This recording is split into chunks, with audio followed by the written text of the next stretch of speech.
Assalamualaikum warahmatullahi wabarakatuh. Perkenalkan, nama saya Sabrina Sana. Saya dari Universitas MH Tamrin, jurusan Teknik Informatika.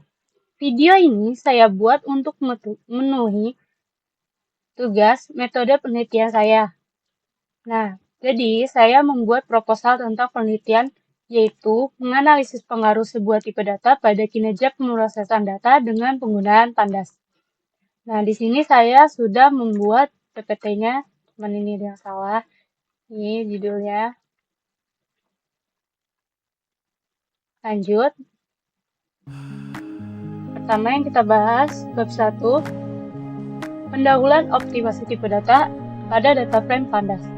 Di dalam era digital ini, aset data itu sangat strategis bagi sebuah organisasi. Seperti yang dijelaskan oleh jurnal Susi Japit yang 2005 dan Arya Panahida Chandra 2005, yaitu laporan IDC memproyeksikan volume data global mencapai 175 zettabyte yang ada pada 2025. Pertumbuhan data yang dimaksud dari ini itu sangat lebih efisien, khususnya pada memori dan kecepatan eksplorasi. Lanjut, konsep dasar, peran pandas dan NumPy. Pandas sendiri menyediakan suatu series dan data frame yang memudahkan operasi agregasi, join, pivot, dan filter secara efisien.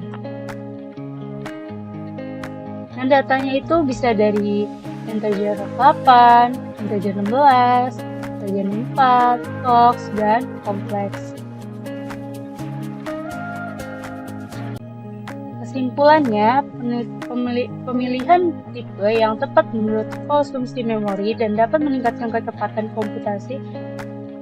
Sebaliknya, tipe yang berlebihan, misal integer 64 atau objek, memperlambat proses meningkatkan risiko OOM pada dataset yang besar. Jadi peningkatannya nanti, kalau semakin besar data, semakin besar juga penyimpanan yang kita perlukan.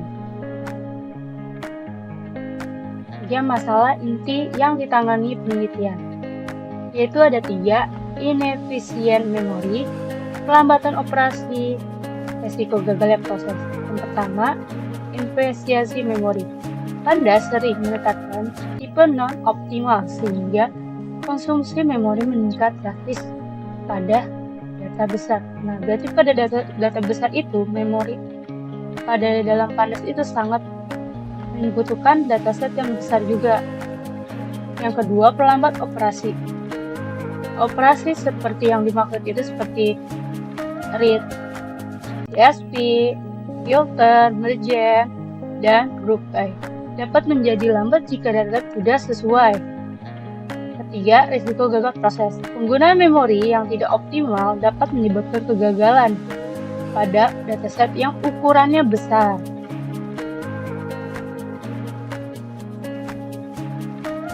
Lanjut, data batasan penelitian.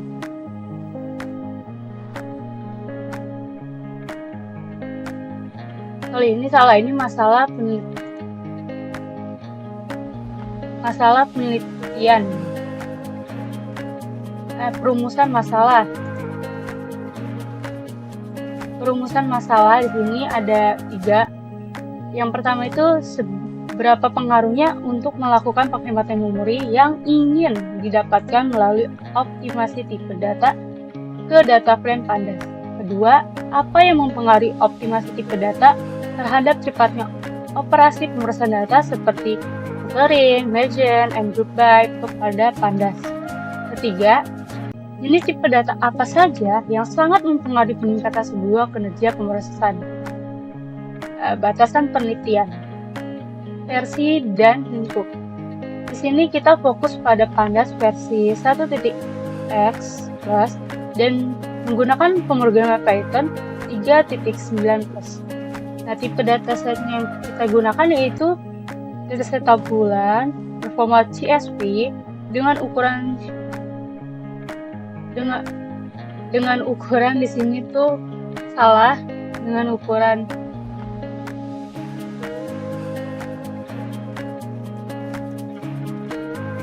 dengan ukuran 7.000 sampai 10.000. Saya belum ganti karena tadi saya udah nyoba yang kali ini, ternyata laptop saya tidak mendukung. Ruang lingkup optimasi konveksi 6 titik. Nah, di sini menggunakan integer 4 sampai ke 64. Dan objek kategori untuk kolom kategorial experience tipe data pada read CSV, ukuran kinerja.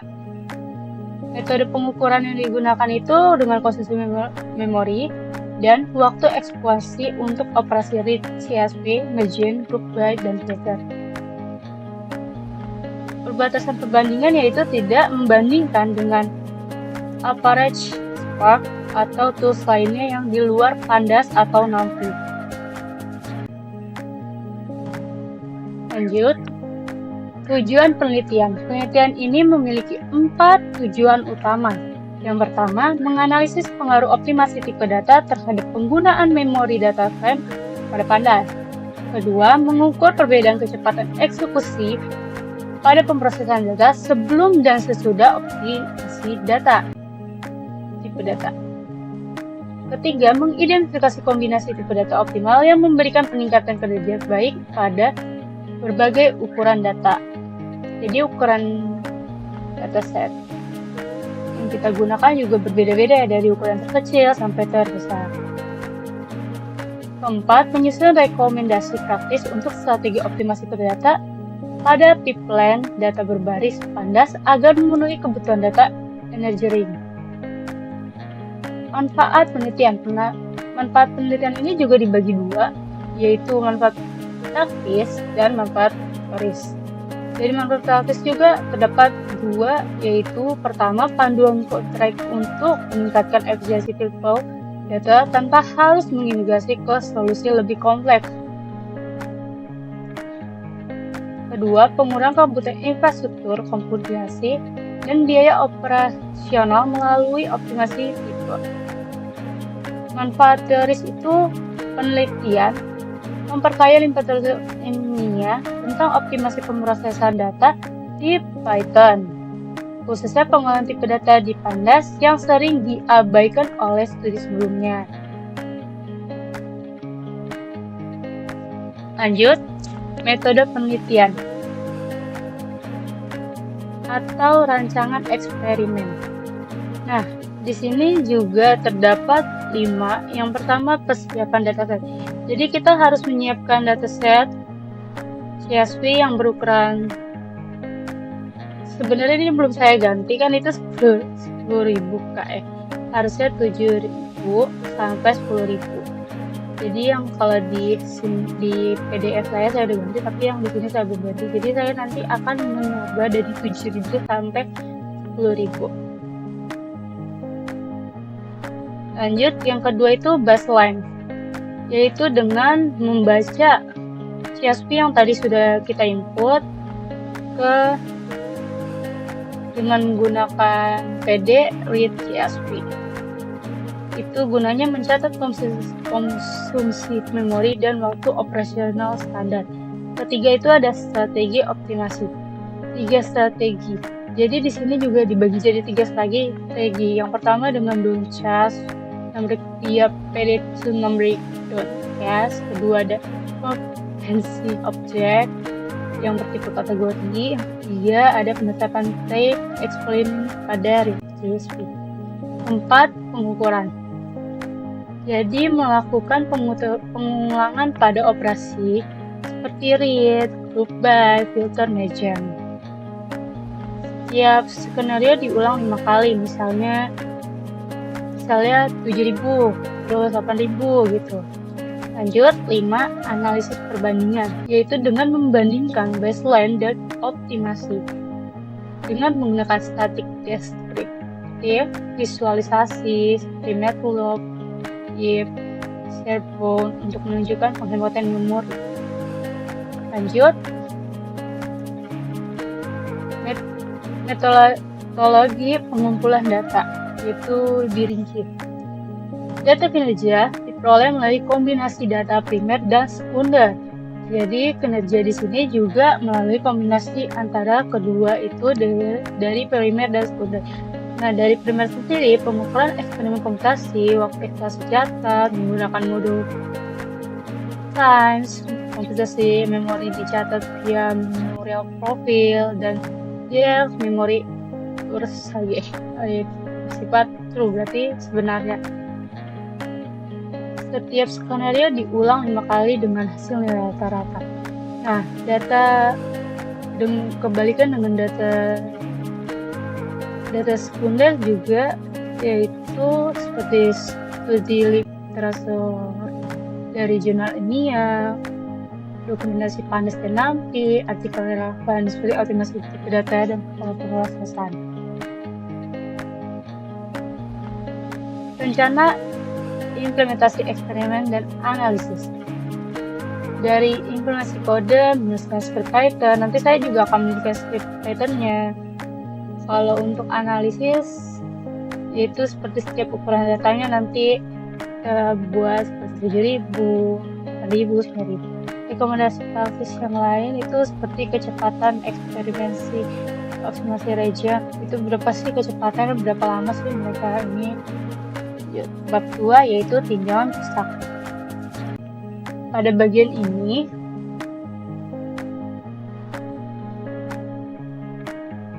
yaitu menjelaskan tentang berbagai seperti konsep dasar PANDAS dan NAMPI, tipe data yang relevan, teknik tipe data, metrik kinerja pemrosesan, analisis data, serta alat software dan hardware yang digunakan dalam penelitian yang saya buat ini. Pertama, penelitian sebelumnya itu ada 3 penelitian yang saya ambil dari Atmosphere, yaitu 2020, yaitu tentang pengelengkapan NAMPI dan PANDAS untuk komputasi ilmiah dan analisis data. Temuan utama itu penjelasan aturan tipe data integer 8, 16, 32, 64, whole complex, atribut item size, kayak inilah. Elevasinya dasar pemilihan tipe data mencari penggunaan memori, landasannya. Nah, kalau dari jurnal kedua itu saya ambil dari Susi Jakit 2025, itu memperbandingkan performa PANDAS dan NAMPI versus Apache Spark pada data transaksi e-commerce. Temuannya, PANDAS mampu memprosesnya 100.000 baris, yaitu dengan jangka waktu kurang lebih 120 detik. Jurnal ketiga saya ambil dari Arya Panay Chandra, yaitu perkenalan PANDAS dan NAMPI dalam data analis, yaitu penggunaan series data frame, fungsi statik NAMPI, operasi array berfungsi, kemampuan PANDAS membaca sebuah dokumen CSV, SQL, Excel, dan lainnya. Seperti operasi umum group by, emergence, filtering, itu juga dari jurnal ketiga ini. Lanjut, konsep dasar yaitu terdiri dari beberapa juga. Yang pertama itu PANDAS. PANDAS sendiri yang kalian tahu itu kan sebuah pustaka analisis yang terstruktur dalam pemrograman Python khususnya. Seperti yang dijelaskan Web ini 2008, yaitu pustaka Python untuk memanipulasi data, analisis data struktur. Nah, dalam PANDAS itu terdapat 2 struktur data. Yang pertama, series yang berisi 1 dimensi berlabel. Kedua,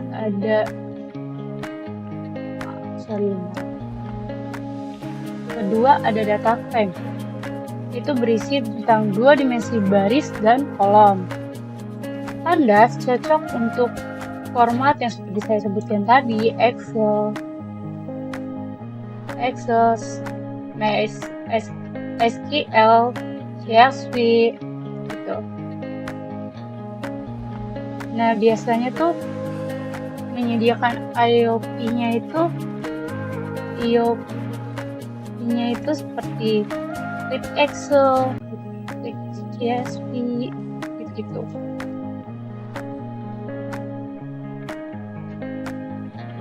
Kedua itu ada NumPy dan Dry. NumPy yaitu kepanjangan Numeric Python. Itu juga fondasi yang mendasari Pandas. Sedangkan struktur intinya itu Dry. Atribut yang digunakan itu item size, mendeskripsikan ukuran tipe data tiap elemen sehingga pemilihan tipe data langsung mempengaruhi efisiensi memori. Contoh dampaknya yaitu penggunaan integer row 8, alih-alih integer row 64 pada kolom bernilai kecil dan dapat mempengaruhi konsumsi memori sehingga 8 kali. Jadi semakin besar yang kita gunakan, semakin besar juga memori yang kita butuhkan. Ketiga itu ada tipe data di Pandas dan NumPy. Tipe data yang dari Pandas dan atau NumPy ini itu banyak. Ada integer, float, object, kategori, bold. Jadi itu banyak banget ya. Nah, lanjut teknik optimalisasi tipe data. Yaitu ada don't stack numeric, yaitu gunakan pada numeric untuk menurunkan ukuran numerik tanpa mengubah nilai sama. Kedua, konversi ke kategori. Ubah kolom objek atau string yang berulang menjadi type kategori untuk mengurangi port in memory. Ketiga, ada penetapan type saat membaca. Itu parameter tipe data pada PD-READCSP untuk menghindari inferensi default yang memboros memori. Tujuan teknik ini yaitu menurunkan konsentrasi memori data frames sambil tetap mempresentasikan nilai yang benar, serta memperluas kemampuan Pandas yang memproses data set yang lebih besar pada infrastruktur yang sama.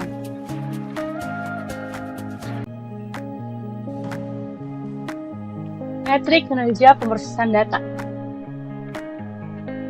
Nah, di sini tuh pemantauan kinerja dalam penelitian diukur dari dua metrik, yaitu metrik konsumsi memori dan waktu yang kita perlukan.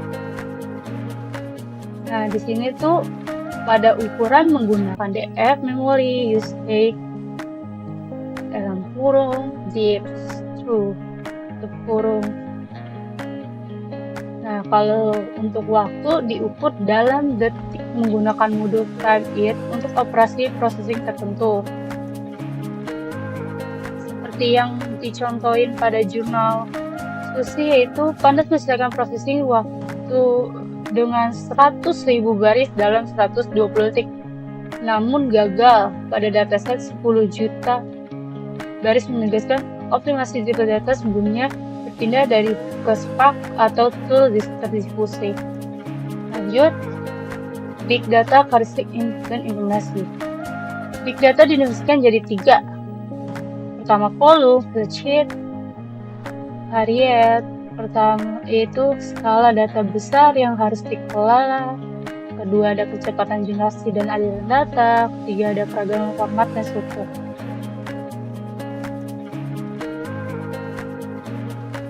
Nah, secara langsung membantu menghadapi tantangan aspek volume dengan memungkinkan prosesan data yang lebih besar pada sumber daya komputasi yang sama melalui pengurangan footprint memori. Lanjut, tools yang digunakan yaitu ada 2, yaitu software dan hardware. Khususnya software itu kita menggunakan tadi Python versi 39 lebih 39 plus, terus Jupyter Notebook, terus Memory Profile, Pandas, NumPy, Equalib, dan saya menggunakan Anaconda dan Google Labs, tapi saya di sini menggunakan Google Colabs. Nah, untuk hardware-nya itu dari komponen itu ada prosesor, RAM, penyimpanan, dan jadi prosesor saya Intel ini RAM 16, penyimpanan sekitar segini, sistem operasi menggunakan Windows 11. Nah, berikut ini kodenya. Nah, saya ingin menggunakan coba 7000.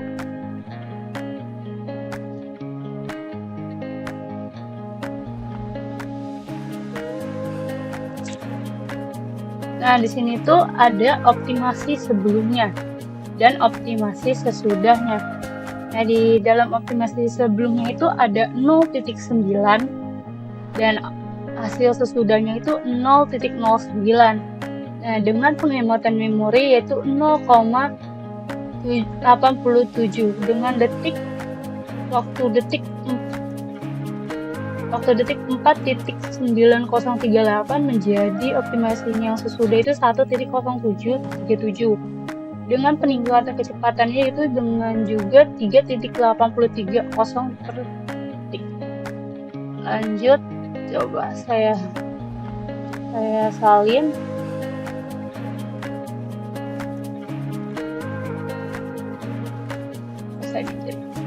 Saya lanjut. Bentar, azan.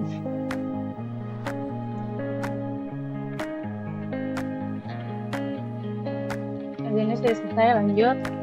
Di sini kan tadi 7000. Kita naik 8000 coba. Kita jalankan.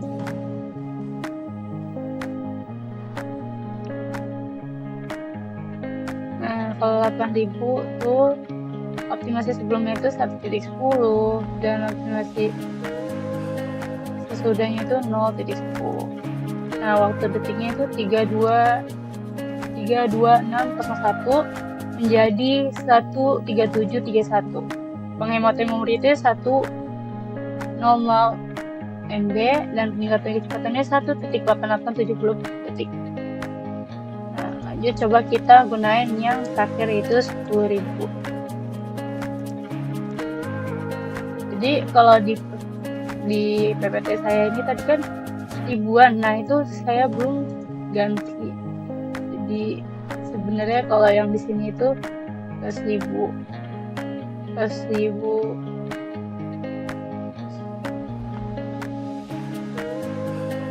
Ini juga saya belum ganti batasan masalahnya di sini.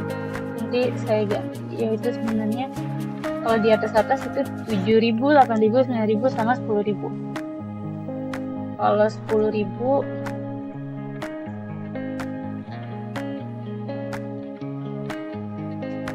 nah, ini dia agak lama.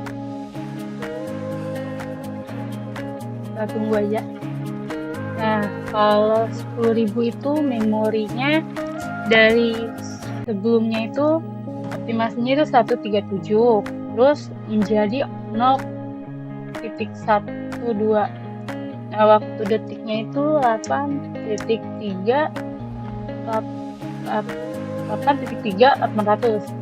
Nah, optimasi sesudahnya itu 2.161.